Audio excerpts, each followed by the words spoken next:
Papuya og pahariya ang Ginoo sa imong kinabuhi. Ayaw gayud paghuna-huna og daotan ngadto sa Ginoo. Ayaw gayud balikasa ang Ginoo igsoon. Likay gayud kana.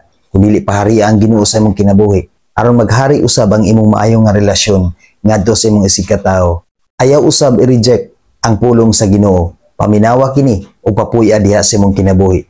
Ayaw ibaliwala ang pulong sa Ginoo ug ayaw gayud kini tamaya. Ayaw pagsulti og dili maayo sa pulong sa Ginoo. Tungod kay balaan ang pulong sa Dios. Tungod kay ang tawo nga nagsulat niini, gidiktaran gayud siya pinaagi sa Espiritu sa Dios. Dili makasulat ang ordinaryong tao sa pulong sa Dios kung wala ang Espiritu sa Dios nining tawhana.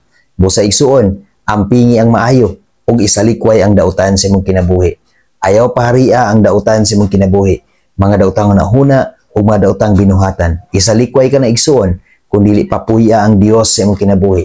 Pahariya ang Espiritu sa Dios sa imong kinabuhi. Aron aduna kay pabor ug muhayag gayud ang imong kinabuhi. Tungod kay naa man ni puyo ang Espiritu sa Dios diha sa imong kinabuhi. Unang Tesalonica 5, versikulo 19 hangtod sa 22. Ayaw ninyo santaa ang Espiritu Santo. Ayaw tamaya ang mga mensahe sa Dios. Sutaan ninyo ang tanan, ampingi ang maayo, ug isalikway ang dautan.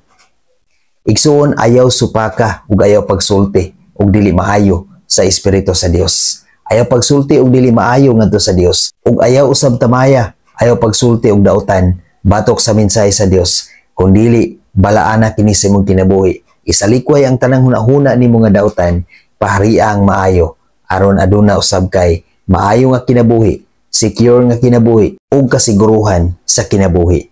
God bless sa tanan.